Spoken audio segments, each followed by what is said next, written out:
Eh, Malam hari ini saya kembali pengen berbincang wawancarai Bang Adi. Ini masih melanjutkan tesis-tesis yang minggu lalu Bang Adi terhadap budaya Lampung, yaitu falsafah hidup sendiri. Nah, ada beberapa tesis Bang Adi yang minggu lalu itu yang saya masih penasaran, ingin meneliti, pengen mendalami pemahaman Bang Adi agar bisa kami pahami begitu ya, mengenai minggu lalu itu ada semacam skemata cara berpikir gitu Bang, yang ada dua aspek, yaitu cara berpikir modern dengan cara berpikir tradisi gitu ya Bang. Nah, ini nanti ada hubungannya terhadap bahasa Bang Adi minggu lalu itu terhadap eksistensi tradisi budaya pada umumnya di Indonesia dan tradisi Lampung yang pada malam hari ini pengen kita bahas. Nah, nanti hal-hal yang masih pengen kami kulik itu, misalnya Bang Adi minggu lalu bilang bahwa ancaman utama itu adalah misalnya budaya global, kemudian hukum nasional dan lain sebagainya. Saya pengen bertanya kembali begitu Bang ya, tentang hal-hal yang minggu lalu yang belum kami pahami lah, supaya lebih jelas. Mungkin kita startnya dari sini Bang. Mengapa Bang Ali menganggap ancaman tradisi eksistensi orang Lampung atau budaya tradisi itu adalah budaya global dan cara berpikir modern?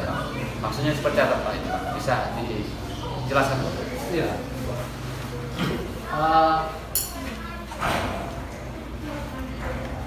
Dikotomi utama cara berpikir manusia sekarang ini kan, kalau disimplifikasi itu hanya ada dua model berpikir, yaitu model berpikir tradisi atau tradisional dengan model berpikir modern.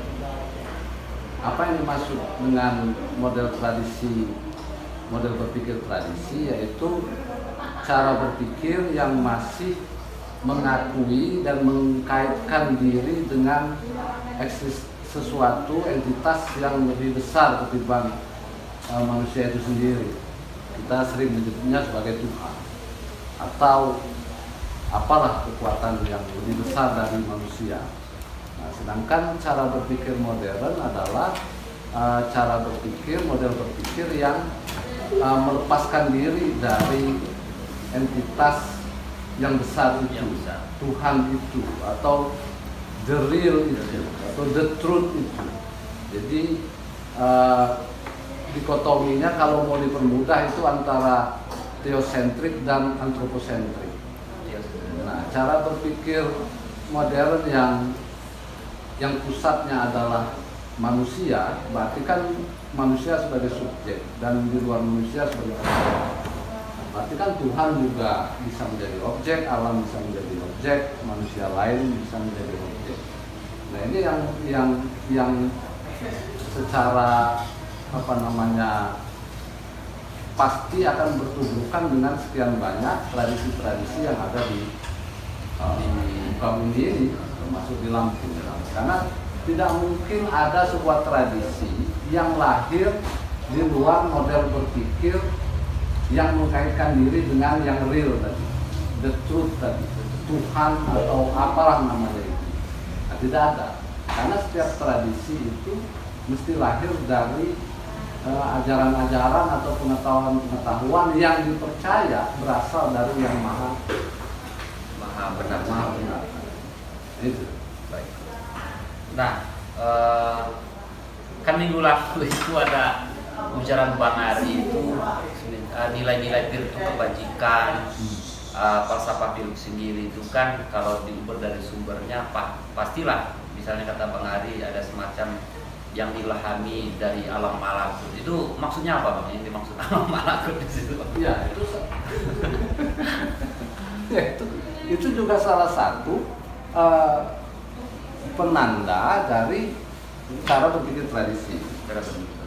Orang tradisi percaya bahwa alam itu tidak hanya satu alam ini, alam material ini, atau keadaan sadar ini kalau dalam istilah modern. Ada alam, ya kita sehari-hari kan mengalami itu sebetulnya. Ada alam jaga, alam sadar, ada alam mimpi, kemudian alam mimpi mimpi yang tapi yang tidak kita ingat, kemudian alam tidak ada mimpi dan lain-lain. Nah, alam sadar ini kan kalau dalam bahasa Arabnya disebut alam sahada kan, al-mulk, kemudian ada alam mimpi itu alam malakut. Kalau dalam tradisi Hindu disebut astral, eterik dan lain sebagainya. Nah, orang tradisi pasti percaya itu. Ada yang bilang ada 5 lapis alam, ada yang bilang 7 lapis alam.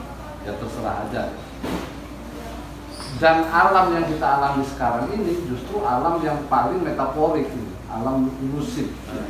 Yang real itu adalah alam malakut, yang lebih real lagi alam jabarut kalau dalam tradisi sufi. Ada yang lebih real lagi sampai ya titik tertinggi itu Tuhan itu sendiri. Itulah yang real, itulah yang nyata.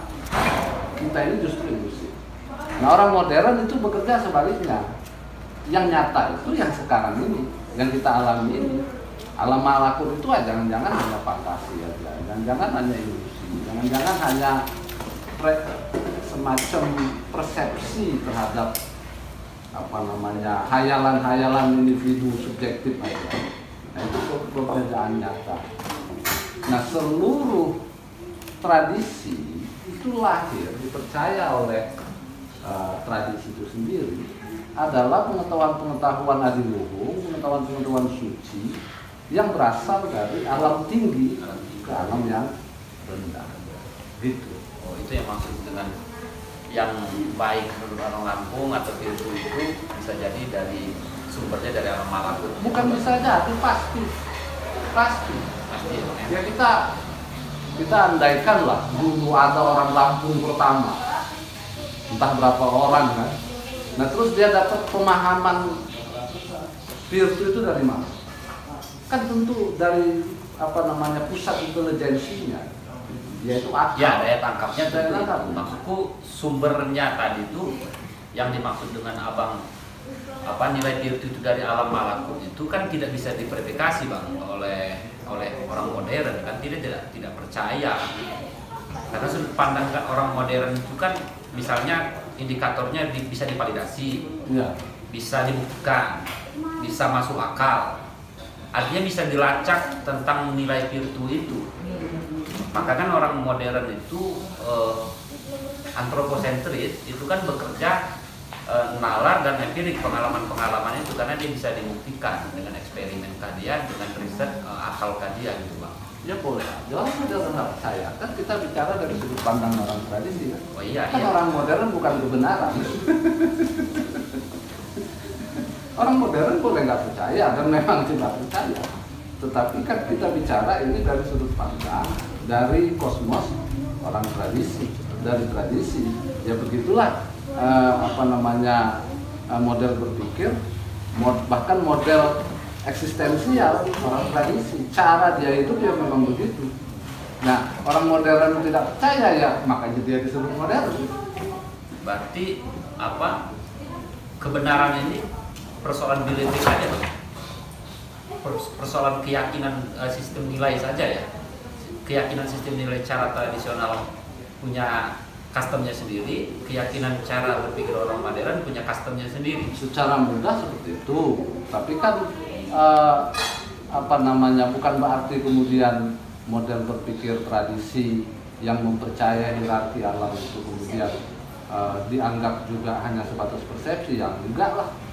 Ya kalau orang modern mau ikut mempercayai model itu terlebih dahulu, kemudian ikut laku-laku tertentu, metode-metode tertentu pada orang tradisi. Iya, maka dia akan mengalami itu. Kan simpel aja. Jadi kalau dia cuma percaya atau tidak percaya tapi berjarak dari jauh, ya bagaimana dia mau bisa membuktikan?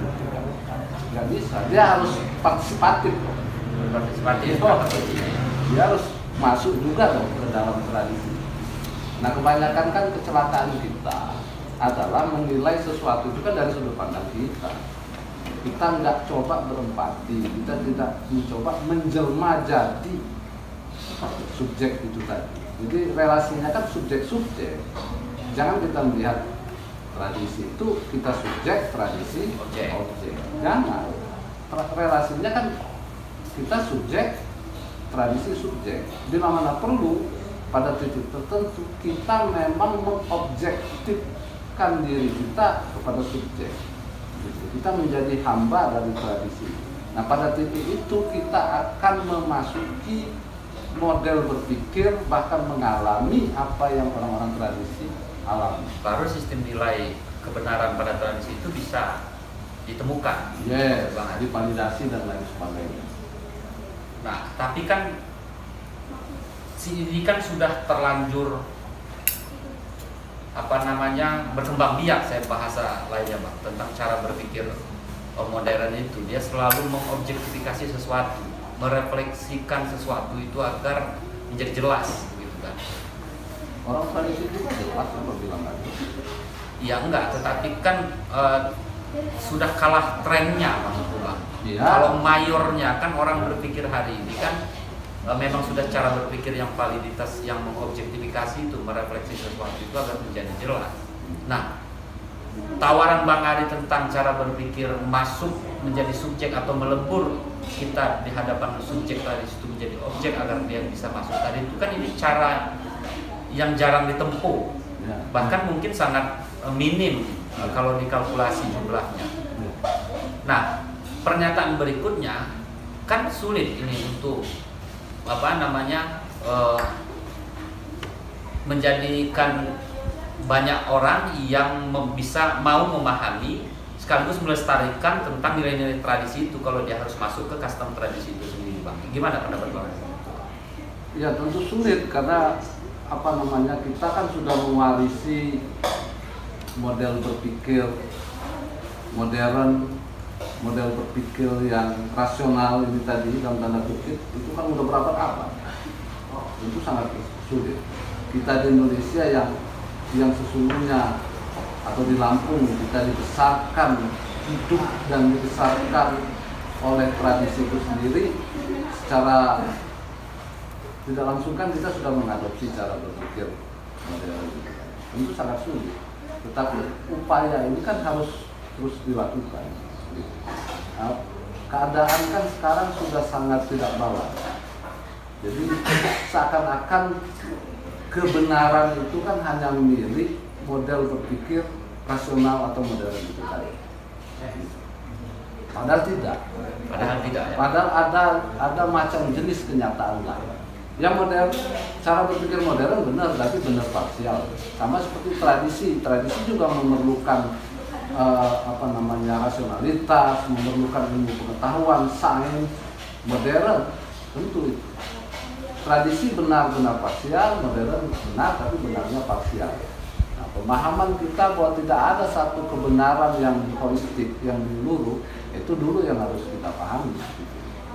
Nah, begitu kita paham bahwa setiap proposisi yang menyatakan bahwa dia benar itu hanyalah kebenaran yang sifatnya parsial, maka kearifan kita memahami itu akan membuat kita menjadi lebih luas, menjadi lebih bijak, dan kemudian menempatkan sesuatu pada tempatnya.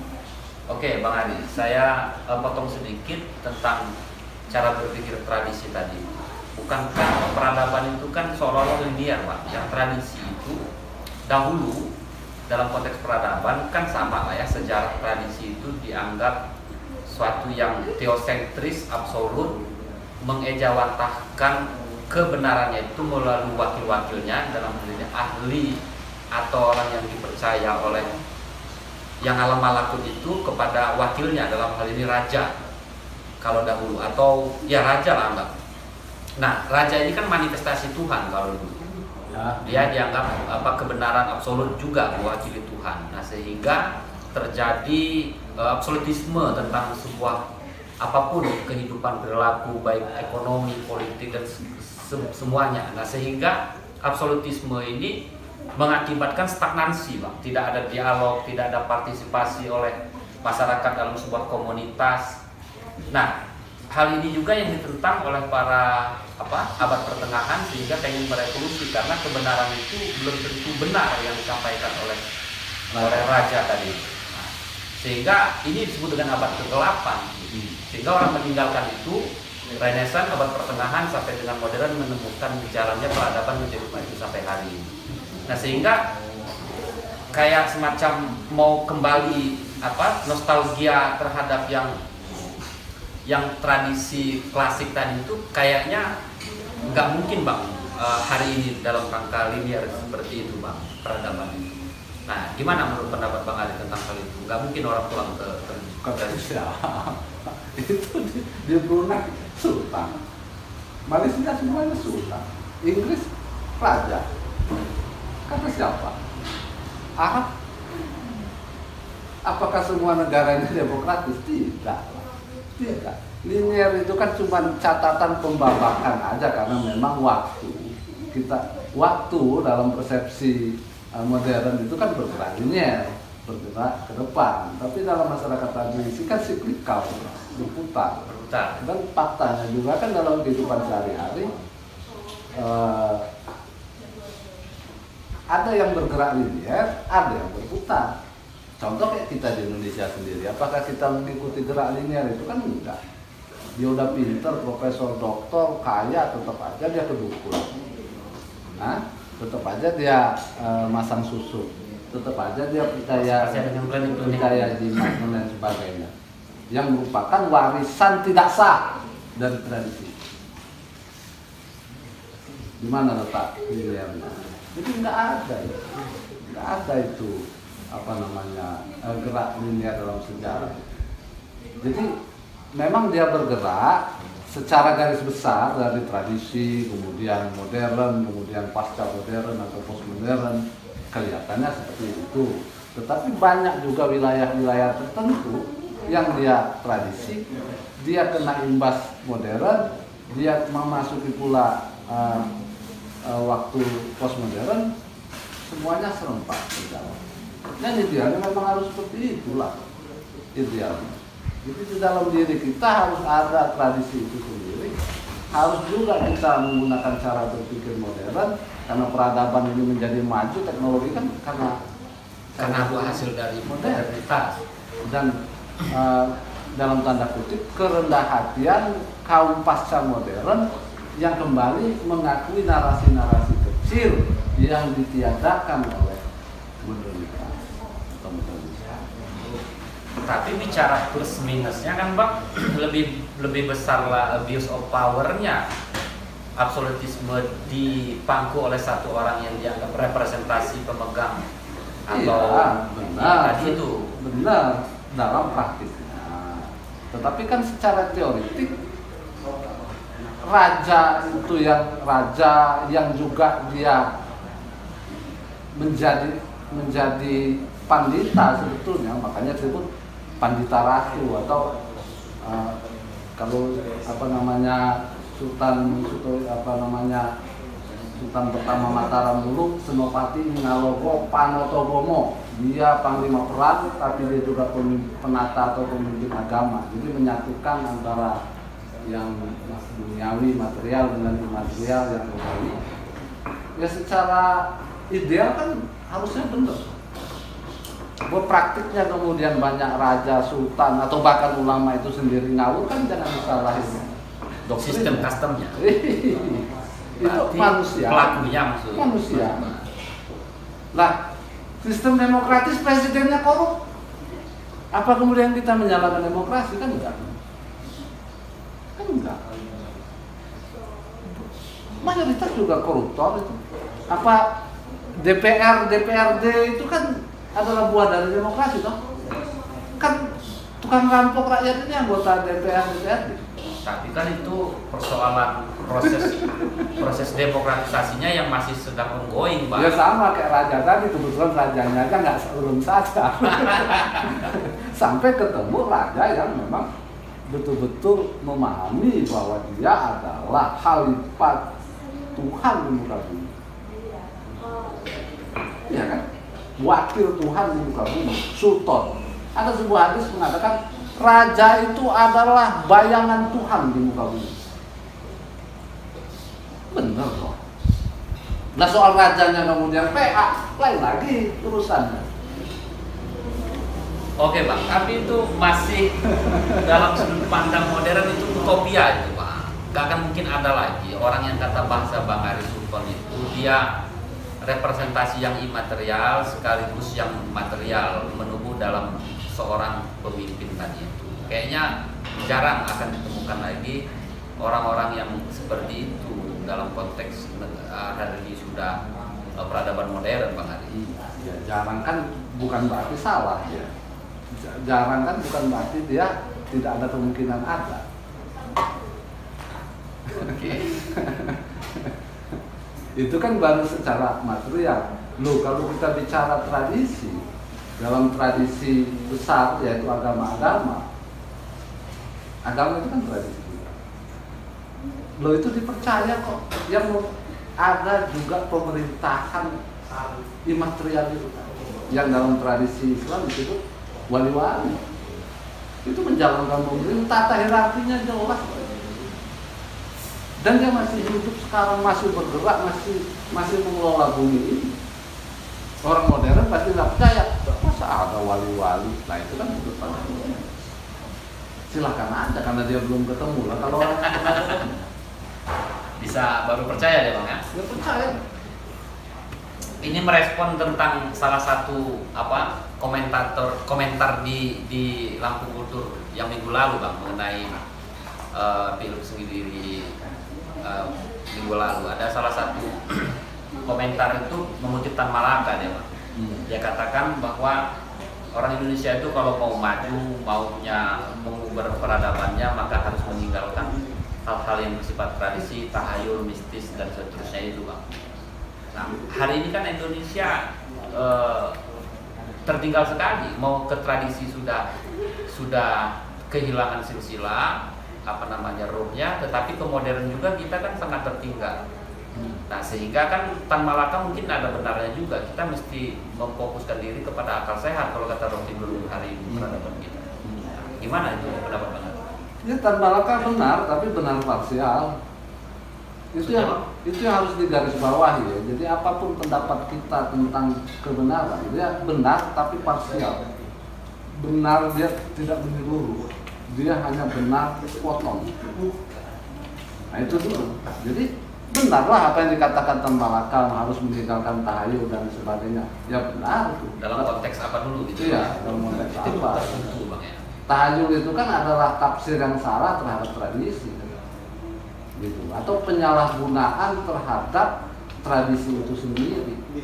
Itulah yang disebut tahayul kan gitu. Nah, tetapi misalnya tidak semua kemudian tradisi itu ditinggalkan dan kemudian kita hanya berpegang pada rasionalitas atau kebenaran-kebenaran yang sifatnya empirikal. Itu kan kebenaran modern itu kan kebenaran empirikal, kebenaran yang bisa diverifikasi, divalidasi. Nah, Edi pasti pernah jatuh cinta. Bagaimana kau mau memverifikasi rasa cintamu? Kan yang kau cinta itu cuma subjektif, kau alami sendiri. Kau mengalami cinta itu, tapi orang nggak bisa melihat. Orang nggak bisa memverifikasinya secara empirik. Apakah kemudian cinta itu tidak ada? Aneh itu barang. Gitu. Nah itu kan dia kebenaran juga, yang sifatnya subjektif, psikologis. Demikian juga kalau kita ngomong soal alam malakut, soal wahyu kah, soal pengetahuan suci kah, gitu. Itu adalah kebenaran yang sifatnya psikologis, kebenaran spiritual yang tidak bisa orang mengamininya sebelum dia mengalami. Sebelum dia mengalami nggak bisa mengamininya. Bisa. Nah soalnya adalah mau nggak manusia sekarang mengalami itu. Itu problem utamanya. Problem utamanya. Nah, tetapi tidak semudah itu juga, Bung. Untuk mengalami, maka dia harus menempuh metode-metode dalam tanda kutip penelitian tertentu. puasa, atau ikut tarekat kalau dalam tradisi Sufi, ikut macam-macam meditasi dalam tradisi Hindu kah, tradisi Buddhis, segala macam. Kalau dia masuk dalam metode itu dia akan mengalami. Jangan percaya dia. Loh iya dong. Jangan bilang dia nggak percaya, tapi dia nggak mau masuk metode. Lah kita mau ngelihat mikroba aja, bakteri pakai mikroskop. Mikroskop kan adalah alat atau metode untuk melihat mikroba itu. Lah kami mau melihat alam malaku tapi nggak mau pakai alat-alat tertentu, gimana? Kan nggak fair. Tapi arahnya tidak relevan lagi Bang. Maksudnya? Ya maksudku, ya orang bicara tentang tradisional orang-orang anak muda sekarang ini anggapnya sudah kampungan, sudah ketertinggalan zaman gitu Bang. Nah ini kan menggarisbawahi tentang tesis Bang Adi minggu lalu bahwa eksistensi tradisi orang Lampung itu kan salah satu faktornya adalah pertama orang tidak tahu apa itu tradisi. Nah sementara persepsi masyarakat umum tentang tradisi itu atau budaya-budaya yang klasik itu dianggap sudah kuno, usang, tidak relevan lagi. Nah sementara orang hari ini kan sudah sangat modern, teknologi, sudah saling berkompetisi menemukan kebaruan-kebaruan. Nah kira-kira begitu Bang. Nah apa sih Bang yang dimaksud dengan tradisi yang kata Bang Adi minggu lalu sebelum memahami Lampung itu, what is tradition itu? Bisa dijelaskan nggak tentang tradisi yang Abang maksud?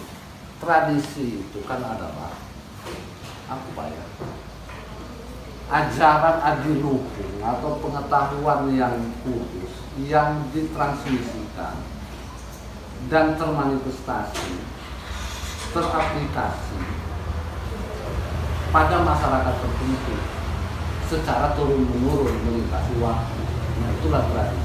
Jadi kata kuncinya adalah ajaran-ajaran adiluhung, ide-ide, nilai-nilai yang kemudian dikonkretkan atau dimaterialisasi ke dalam adat, bentuk-bentuk adat yang kita kemudian sebut adat. Jadi dia ada nilai ajaran yang dikonkretisasi, dimaterialisasi oleh masyarakat itu ke dalam adat. Nah nilai-nilai ini siapa yang menyampaikan dan menjaganya? Itulah yang kemudian kita sebut kalau dalam kayak kita orang Lampung penyimbangnya, ketua adat. Ini pewaris. Itulah pewaris atau penjaga nilai-nilai itu. Bahkan sebetulnya penyimbang atau batinnya atau gurunya atau amatoanya dan sebagainya itu adalah sosok konkret dari nilai itu sendiri. Bisa dipahami nggak? Jadi kayak raja itu adalah manifestasi dari kebenaran Tuhan katamu tadi.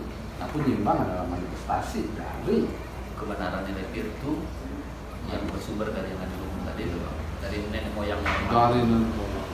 Jadi segala macam tingkah laku penyimbang atau sebatin itu adalah uswatun hasanah, adalah nilai tradisi itu sendiri. Kalau dalam Islam, dalam sebuah hadis disebut, kata Umi Aisyah, Sayyidah Aisyah, kalau kamu mau melihat Al-Quran yang hidup, itulah Nabi Muhammad SAW. Nah kita bisa cermin tuh dari hadis itu. Kalau kamu mau melihat fi'il sendiri yang hidup, yang berjalan, itulah para penyimbang, itulah para setan. Itu yang sebenarnya.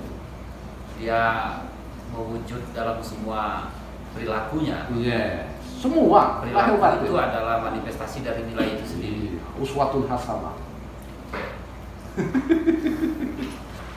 Ancamannya itu kan minggu lalu ada 3 kalau tidak salah Bang ya. Yang pertama ancaman tradisi atas keberlangsungan eksistensi nilai virtu orang Lampung itu. Pertama cara berpikir modern, yang kedua pemahaman orang terhadap tradisi itu sendiri, yang ketiga si penerusnya itu penerus atau pemangku yang menjaga nilai tradisi, dalam hal ini para penyimbang, yang menurut Bang Ari telah terputus musalsal kalau dalam bahasa sanatnya itu restu atau berdialog dengan yang leluhurnya itu. Itu gimana maksudnya itu, Bang? Enggak, bukan Mbak. Dia bukan menjudge atau menganggap bahwa penyimbang-penyimbang kita atau sepatu-sepatu kita sudah putus, bukan. Tapi maksudku, kalau relasi antara para pemangku tradisi, yaitu para penyimbang, para tetua adat ini putus dengan leluhur, maka putus juga tradisi. Gitu. Aku nggak berani bilang mereka sudah putus ya. Aku kan cuma mempertanyakan masih ada nggak relasi. Karena pengetahuan suci atau ajaran adiluhur itu kan wahyu, dalam tanda kutip, ya kan? Wahyu. Tidak ada nilai-nilai pil pesinggiri itu yang berseberangan dengan tradisi Islam misalnya. Tidak ada. 5 pilar itu tadi kalau kita cari rujukannya ke tradisi Islam misalnya, pasti ketemu. Artinya kan dia wahyu juga, gitu kan? Nah, ada nggak tetua kita yang masih mampu menjaga itu, baik secara metaforis maupun real? Pengertian metaforis adalah ya dia masih meyakini, dia masih secara kebatinannya percayai, dan real dalam pengertian yang betul-betul memang melakukan relasi, gitu. Dia masuk ke alam malakut itu tadi, dia berkomunikasi masih dengan leluhur sebagai pemilik sebelumnya dari wahyu itu tadi. Nah, yang kita khawatirkan kan pada masyarakat Teranggiri ini ajaran-ajaran atau wahyu-wahyu suci ini tadi kan putus dia, sehingga valinitasnya menjadi kurang. Maksud valinitasnya itu energi, sumber pengetahuannya, dan lain sebagainya itu kurang uswatun hasanah. Gimana kurang mencerminkan atau gimana? Kurang kuat. Gimana mau ngecek wahyu itu masih kuat atau tidak? Masih dijalani oleh masyarakat. Masyarakat masih menganggap dia sebagai tetua. Omongan dia sebagai tetua masih didengarkan. Adat itu masih berlangsung nggak? Masih hidup nggak di masyarakat? Kalau itu sudah tidak hidup, berarti wahyu itu sudah. Atau kendala lain, Bang? Apa? Misalnya kata Bang Ari minggu lalu kan sistem hukum nasional termasuk zaman Belanda yang sudah peran mereka itu tergantikan, tergeser misalnya. Saya pernah dialog dengan salah satu sultan di daerah Busiomego itu. Mereka itu masih mau menjalankan peran sebagai penyimbang untuk mengatur tata laku masyarakat adatnya. Nah, misalnya mereka pakai narkoba, nah kemudian dia ditegur misalnya. Tetapi begitu dia menegur kan, dia berbalik, dia pakai sudut pandang hukum modern, hukum nasional misalnya, dengan istilah ya ini duit-duit saya. Kemudian kalaupun saya ketangkap, saya yang masuk penjara, kan nggak merepotkan penyimbang. Nah, kira-kira secara eksplisit dia ngomong seperti itu, sehingga penyimbang itu kehilangan perannya. Kalau dulu kan tidak mungkin terjadi, begitu penyimbang sudah berfatwa, negur, jangankan berfatwa atau negur, ngelirik saja kan menjadi sebuah pressure yang luar biasa terhadap perilaku masyarakat adat Lampung. Gimana menurut pendapat kalian? Kalau misalnya anak kita melakukan sebuah kesalahan, yang salah, yang pasti salah itu apakah hanya anaknya saja kan? Kan orang tua harus introspeksi juga.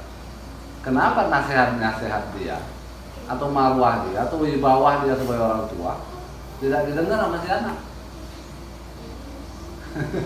Kan sama aja kayak gitu. Nggak bisa dong nyalain hukum nasional kan? Ya saya ngomong bahwa hukum nasional juga berpengaruh. Iya dong. Tapi kan berarti kan si tetua ini kan kehilangan wibawanya. Ucapannya kan nggak bunyi lagi. Ucapannya nggak ada cahayanya lagi. Yes. Nah, kenapa tidak ada cahaya? Kenapa ucapan ini tidak bunyi lagi? Ya dia harus introspeksi dong.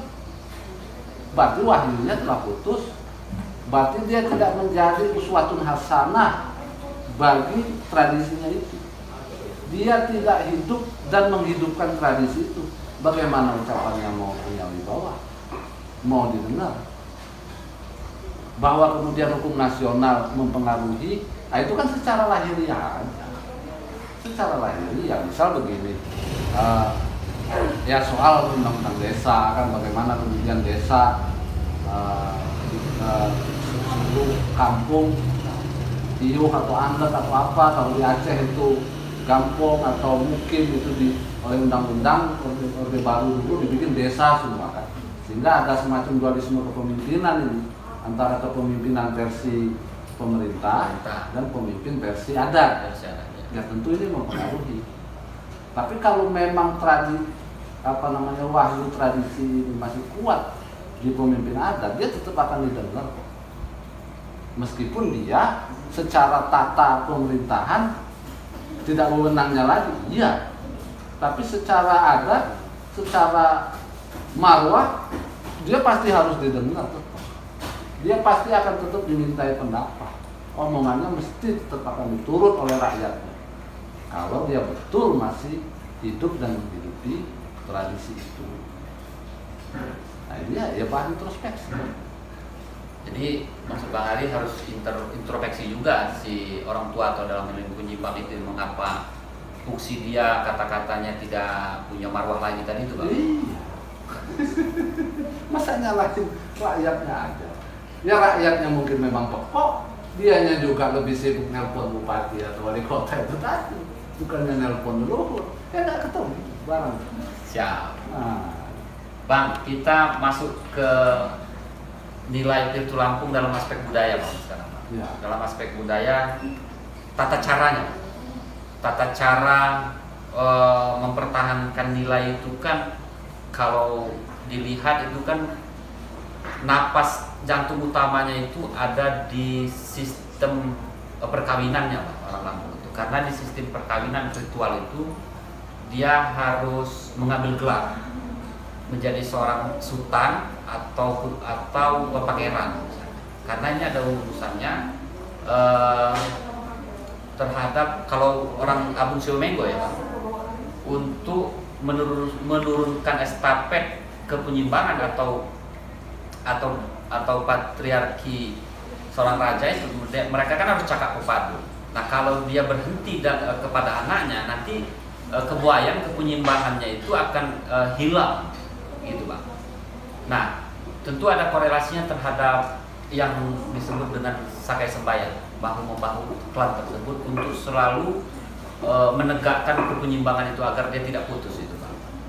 Nah tetapi kan hari ini custom masyarakat adat tidak lagi berpikir seperti itu.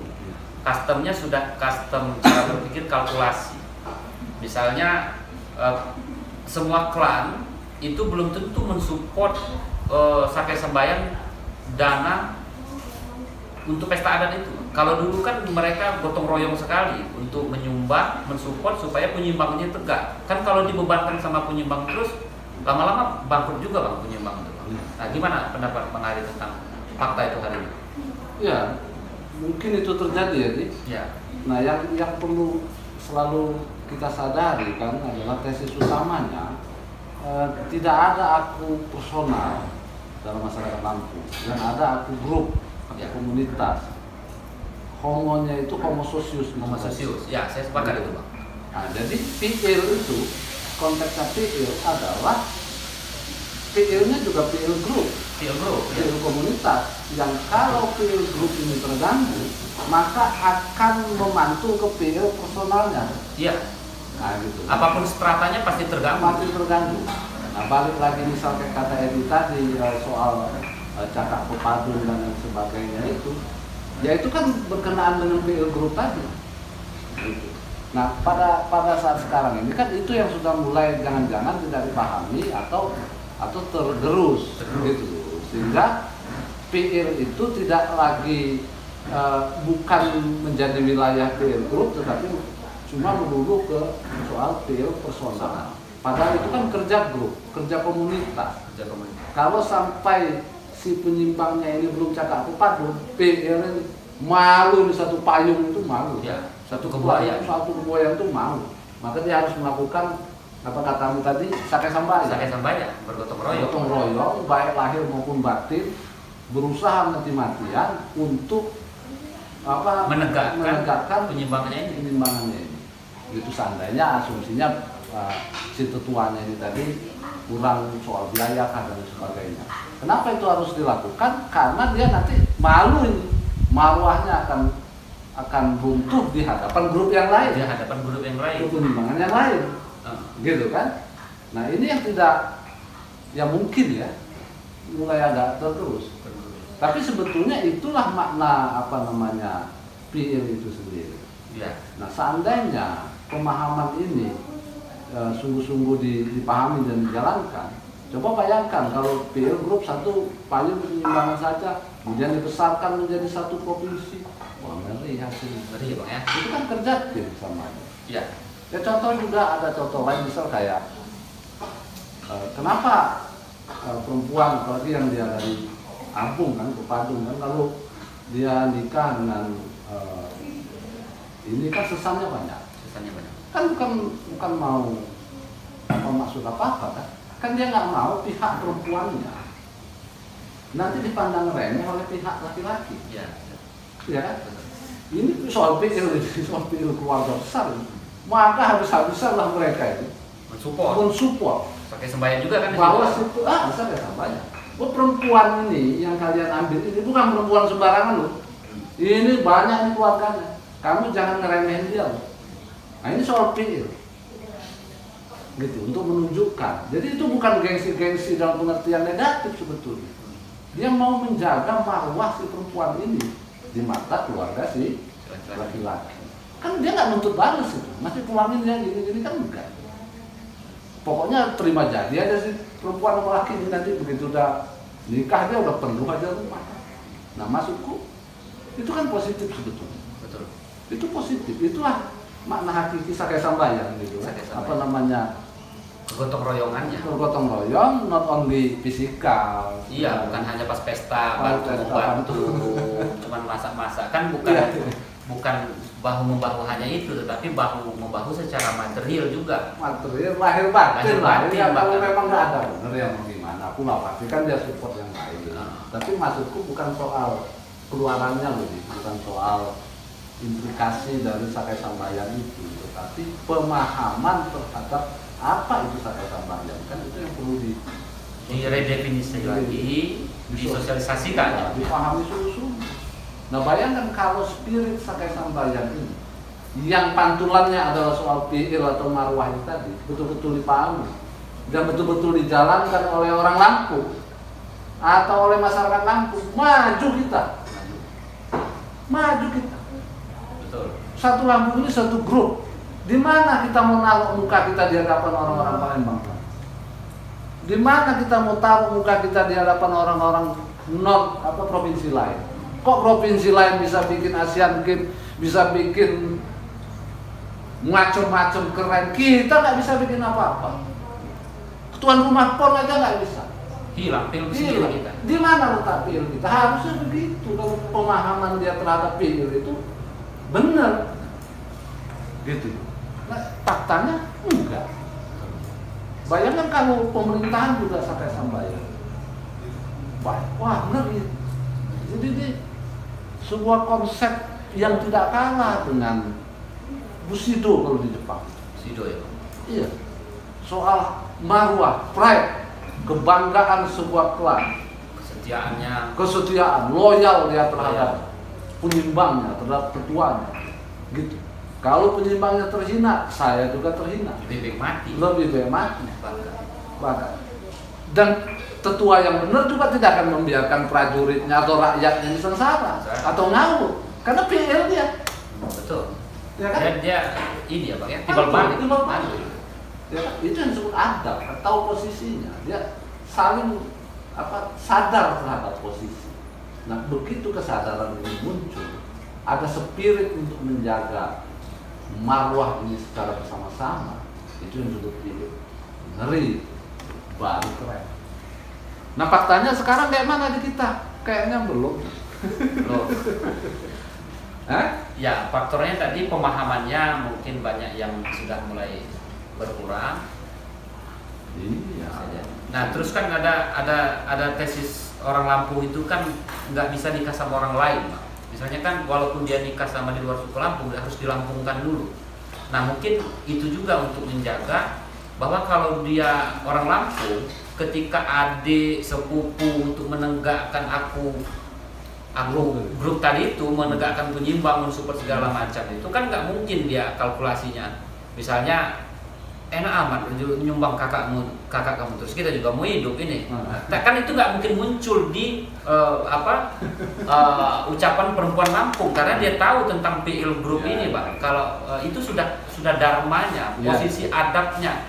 Yang seorang adik, kalau 5 adik laki-laki itu dia pasti mensupport habisan kakaknya untuk menjaga marwah adab tadi itu keluarga ini. Karena buat apa dia kaya kalau kakaknya nanti tidak bisa didudukkan dia dalam status adab misalnya. Nah, gimana pendapat Bang Ari? Misalnya kalau dia udah dapat non Lampung misalnya kan nanti dia pasti ada negosiasi, Bang. Orang yang masuk ini kan misalnya. Tapi kalau orang Lampung nggak mungkin ada negosiasi karena dia sudah tahu custom itu maksudku, Bang. Apakah itu juga salah satu Lampung hari ini kan sudah berbaur pernikahannya dengan di luar suku Lampung. Iya, apakah itu bisa menjadi tesis juga, Bang? Iya, mungkin itu salah satu alasan mengapa kalau kita yang orang Lampung ini sangat menjaga betul kalau bisa ya menikah dengan sesama Lampung. Kan biar skemata atau model berpikirnya sama. Sama, iya itu. Sehingga kalau model berpikirnya sama, maka contoh untuk urusan PIL ini tadi, marwah ini tadi, tidak ada konflik-konflik internal yang terlampau ruwet, gitu. Karena sudah ngerti kayak katamu tadi. Ya. Tapi ya kan tentu tidak tertolak sekarang udah akulturasi itu silang perkawinan. Yang penting kan tinggal dipahamkan aja sih.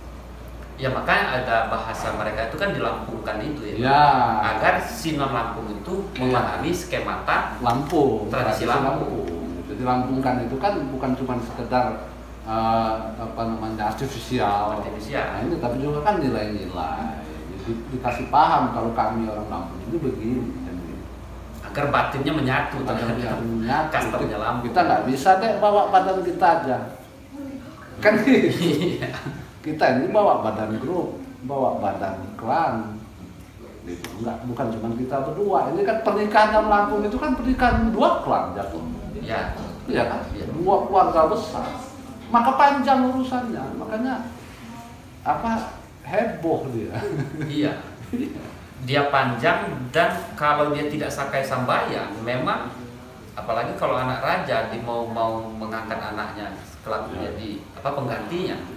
Itu bayangkan kalau dia harus menanggung semuanya, Bang Ari. Lama-lama ya terpuruk juga raja itu kalau dia nggak sakai sambayang. Mungkin ya. Nah bisa jadi nanti di titik tertentu kuat di anaknya kalau ketiban kan namanya rezeki, disitulah letak ditantangnya atau Bang ujiannya si klan itu ketika misalnya raja itu jatuh miskin misalnya, masih mau nggak dia orang meneruskan ke PIL kepenyimbangan mereka itu, kebuayan mereka itu. Kalau ini sekali putus, Bang, dia menumpuk sampai 3 ke bawah, ini kan tambah banyak beban. Dan belum tentu bisa ditegakkan semua. Kan banyak terjadi, Bang, orang begitu berduit melihat ke atasnya banyak yang tidak cakap pepadun misalnya. Kalau mau dimulai hajat besar memakan biaya yang banyak sehingga ini bisa jadi kehilangan kebuayan atau gimana tuh? Iya, bisa jadi ya maksudku kan ya salahnya juga kenapa dia misalnya kurang infrastruktur material maupun non materialnya untuk ngambil pepadunnya kan. Tapi partisipasi itu kan yang harus disadari. Ya, betul. Intinya adalah kesadaran grup itu, kesadaran akunya itu aku komunitas. Itu yang paling utama. Itulah apa namanya yang menjadi nafas dari kata fiil itu tadi. Walaupun pantulannya nanti ke personal.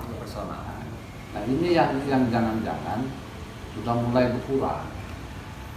Gitu. Soal bagaimana praksis di lapangannya walau-walau, kalau bisa jalan apa enggak, itu kan teknis-teknis aja. Bahwa banyak tantangan, banyak pergeseran-pergeseran, iya, banyak indikatornya, iya ya. Iya. Ya. Ya itu berarti kan kalau terjadi friksi-friksi, berarti kan tidak, pemahamannya udah mulai tereduksi, mulai berkurang. Baik Bang, minggu lalu juga Bang Ari pakai sudut pandang para budayawan, kemudian pemerhati yang secara mestinya serius. Mungkin juga ada periset mengenai revitalisasi ya, tentang PIL sendiri ini yang masih minim Bang Ari. Sehingga bentuk sosialisasi, penyegaran, revitalisasi tentang mengembalikan kemurnian Pirtu itu sendiri di masyarakat adat Lampung itu sendiri, menurut Bang Ari belum berjalan. Nah, mestinya kayak apa sih Bang orang periset-periset itu supaya bisa membantu tentang kelestarian nilai tradisi Lampung itu supaya kemurniannya terjaga itu Bang? Buku kata Bang Ari minim, periset belum sungguh-sungguh. Ya, nomor satu kan berarti kan problem kita itu kan, problem kita sekarang ini kan melihat tradisi itu hanya artifisial, hanya kulit-kulitnya, baik dia kerjaan riset atau kerjaan seni dan sebagainya. Padahal kan yang perlu kita lakukan untuk dalam tanda kutip turut membantu menjaga agar tradisi ini tetap lestari kan adalah nomor satu, memahami dulu apa itu tradisi kayak gitu. Apa sih tradisi? Tradisi kan sudah aku bilang bahwa adalah transmisi pengetahuan suci pada masyarakat tertentu yang kemudian termanifestasi, diaplikasikan, gitu, dijaga. Nah itulah tradisi. Kata kuncinya adalah pengetahuan suci, nilai-nilai adiluhung. Nah, kan kita sering dengar itu. Nah, kemudian juga dia tetap melakukan relasi dengan para leluhur, para pemilik tradisi. Jadi nggak bisa kita melepas begitu saja tradisi dari definisi itu tadi.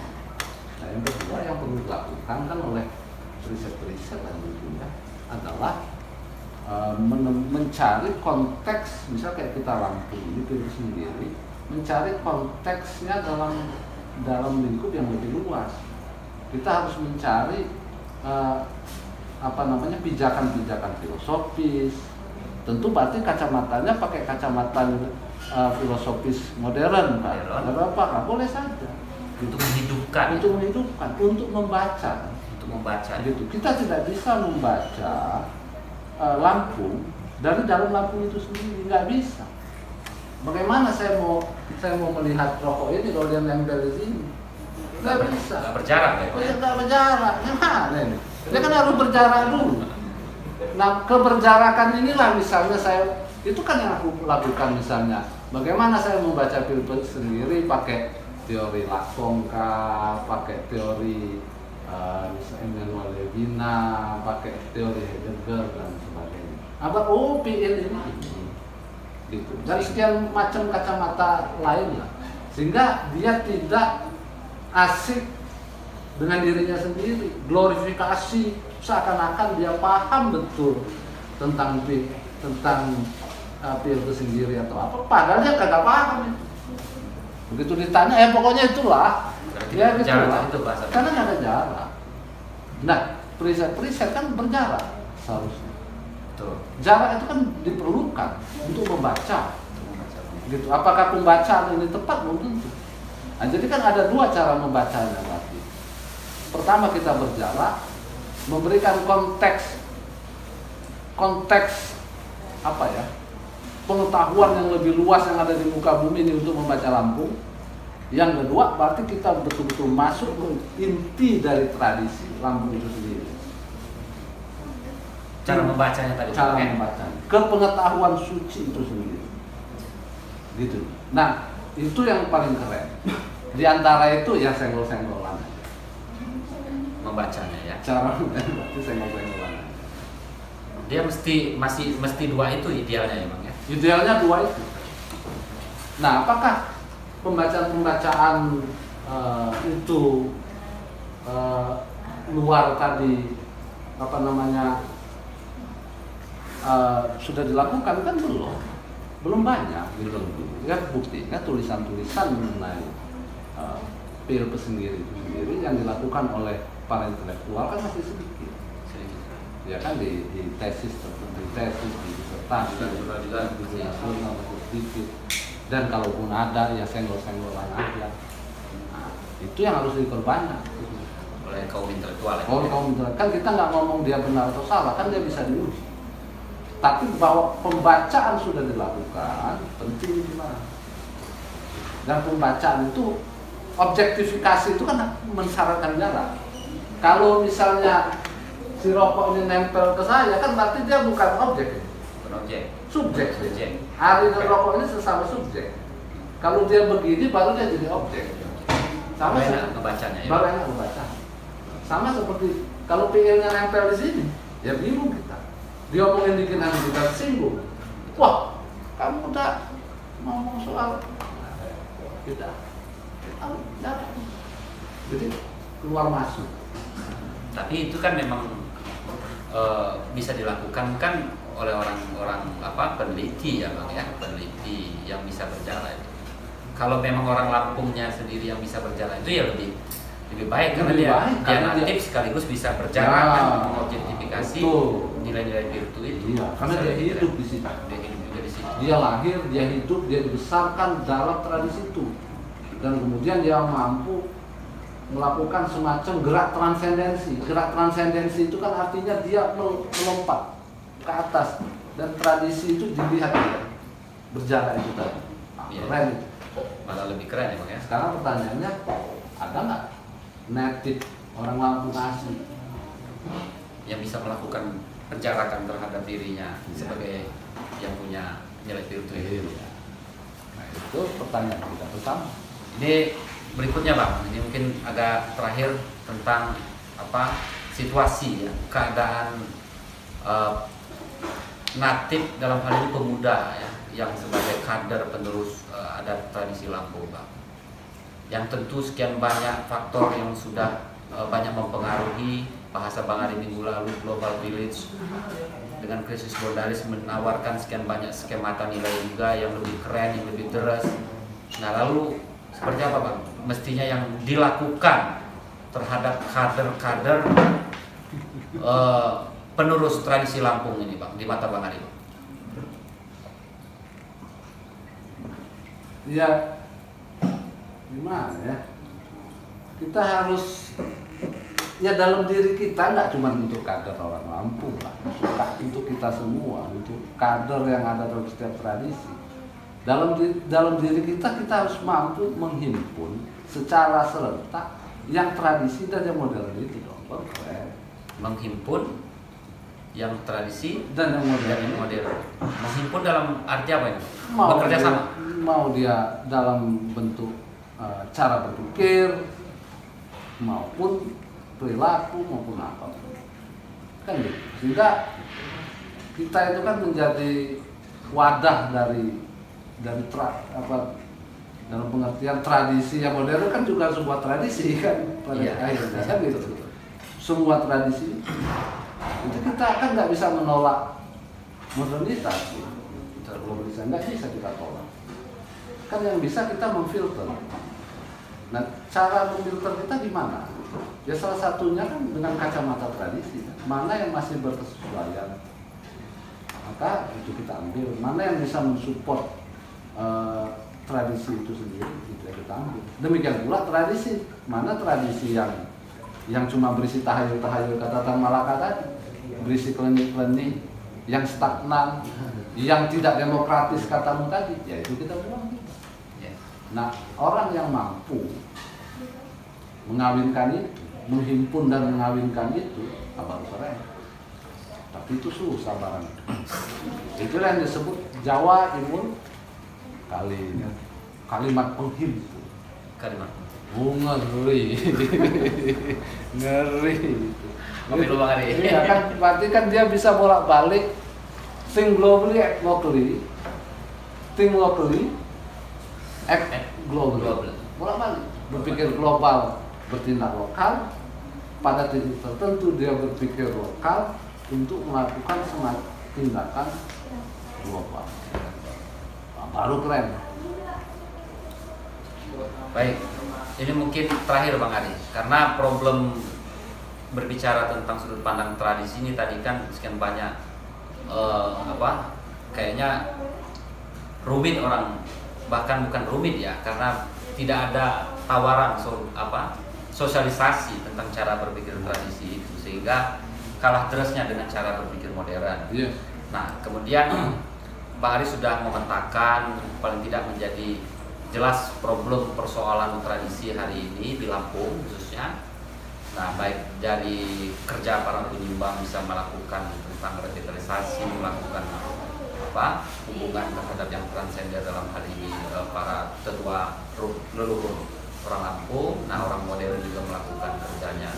Perspektifnya jangan hanya modern saja, gitu kan, supaya balance kita. Nah, sudut pandang pemerintah kira-kira karena kan pemerintah ini juga punya peran terhadap keeksistensian tradisi dan budaya Lampung itu sendiri, Bang. Seperti apa sih, Bang, mestinya pemerintah itu fungsinya terhadap nilai tradisi budaya Lampung, Bang? Iya, kalau dia di Lampung ya pemerintah harusnya jangan cuma jaga wahyu Nusantara atau Indonesia atau modernitas itu dong. Pemerintah itu harus juga menjaga wahyu yang berasal dari tradisi Lampung, gitu. Gubernur Bupati jangan cuma melakukan relasi dengan orang-orang yang ada di Jakarta atau orang di Singapura, tapi juga melakukan relasi dengan Gunung Sagi, dengan sekian banyak penyumbang-penyumbang, dengan sekian banyak tetua-tetua yang ada di kampung, di Anak, di Tiu. Karena wahyu-wahyu Lampung kan ada pada mereka. Aksis Mundi atau Mekahnya tradisi Lampung itu kan di Pesagi kah, di mana? Ada nggak mereka relasi? Kalau nggak panjang umur pemerintahannya, karena dia nggak bisa menjaga itu. Kan sulit pemerintah di zaman modern sekarang ini. Kalau raja-raja misal zaman dulu, kan dia cuma pegang wahyu satu, yaitu wahyu yang berasal dari tradisinya. Berarti kan kau cuma memegang pengetahuan suci atau wahyu dari peradaban. Iya. Nah sekarang ini kalau dia bupati atau gubernur, artinya kan dia nggak cuma, artinya dia mendapat wahyu dari pemerintah Republik Indonesia melalui pemilu kan gitu, kan wahyu itu, ya kan? Kemudian wahyu dari demokrasi itu kan wahyu dari Yunani, benar nggak? Yes. Ya kan? Masa gubernur cuma pegang wahyu dari Yunani dan wahyu dari KPU Jakarta? Mestinya dia juga, Gubernur Lampung, juga memegang wahyu dari tradisi Lampung. Baru balance, Bang. Baru balance, Bang. Baru benar-benar tradisi itu bukan tradisi senggol-senggolan seperti yang selama ini dilakukan. Kan nggak logis kita fakultas ilmu budaya belum ada, fakultas bahasa Lampung baru ini. Nggak logis. Pakai logika kayak mana pun nggak ketemu itu, Bang. Kan berarti kan nggak punya interest terhadap tradisi Lampung. Ya nggak benar. Itu bukan pemimpin yang arif namanya. Ya pemimpin nanti. Kalau dia pemimpin yang benar, dia mesti paham apa yang aku katakan. Gitu. Jadi dia tiga pegang wahyu itu. Mau dia bupati atau gubernur apalagi presiden. Wahyunya Demokritos dari Yunani sana, wahyu yang dititip rakyat melalui pemilu, dan wahyu tradisi di mana dia memimpin. Nah, yang itu belum dilakukan ya, Bang? Itu belum dilakukan. Kalaupun dilakukan, keren masih. Belum sungguh-sungguh. Ya, belum. Ini bukan metaforis, ini real. Ya. Ini real. Bahkan sebetulnya ada wahyu keempat, tapi ini rahasia. Oke, untuk wawancara ke depan ya, Bang. Yang wahyu keempat ya. Wahyu keempat ini, kalau kepegang yang ini sebetulnya dia akan memahami semuanya. mungkin Wahyu keempat ini dialog wawancara ke depan mengenai filsafat tradisional dalam perennialisme supaya agak lebih menukil lagi agar pembacaan tradisi ini lebih banyak pemahamannya Pak. Kalau memang mau kembalikan ada alternatif kata Bang Ari, balance terhadap perspektif modern maupun perspektif tradisi, mempunyai sudut pandang yang punya nilai tawar juga gitu. Nanti minggu depan kita akan bahas filsafat perennial ya. Siap. Nah, baik, terima kasih Pak Ari atas penjelasannya mengenai cara berpikir tradisi klasik atau tradisional dengan cara berpikir modern, sehingga lebih jelas bisa membantu bagaimana memetakan tentang tradisi Lampung hari ini dengan sekian banyak tantangan, dengan sekian banyak hambatannya, sehingga kalaupun mau mencari solusinya bisa ditemukan gitu kan, kejelasan mengapa hari ini eksistensi tradisi Lampung itu mulai terjadi. Aku nambahin dikit. Siapa ini? Yang paling penting itu kan maksudku, marilah kita sama-sama sekarang ini membaca tradisi Lampung itu dengan beneran. Dan yang dimaksud beneran itu kalau dia punya ilmu pengetahuan, dia bacalah benar-benar dengan ilmu pengetahuan. Jangan pakai nafsu, jangan pakai hawa itu. Nafsu. Ngomong A, ngomong B, ngomong C, ngomong Borobudur dibikin oleh orang Lampung, teknik, itu kan pakai nafsu. Eksistensi mendahului esensi. Pakai ini. Marilah betul-betul membaca tradisi Lampung, kecilin lagi konsep itu sendiri, pakai ilmu pengetahuan. Nah, ketika kita membaca sudah kita lakukan, produknya apakah? Nah, marilah kita sosialisasikan. Karena ini kalau nggak benar-benar habis. Kalau sudah dibaca dengan benar, baru kita sosialisasikan. Dan pembacaan kita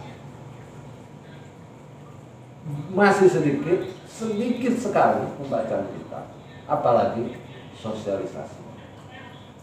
Nah, ini maksudku, ini ajakan pula untuk para manusia tercerahkan yang ada di Lampung ini. Maupun di orang Lampung kah, mau tidakkah, terserah aja. Tapi ini harus sering dilakukan, sehingga kita keren. Dan keren kok, konsep itu keren sekali.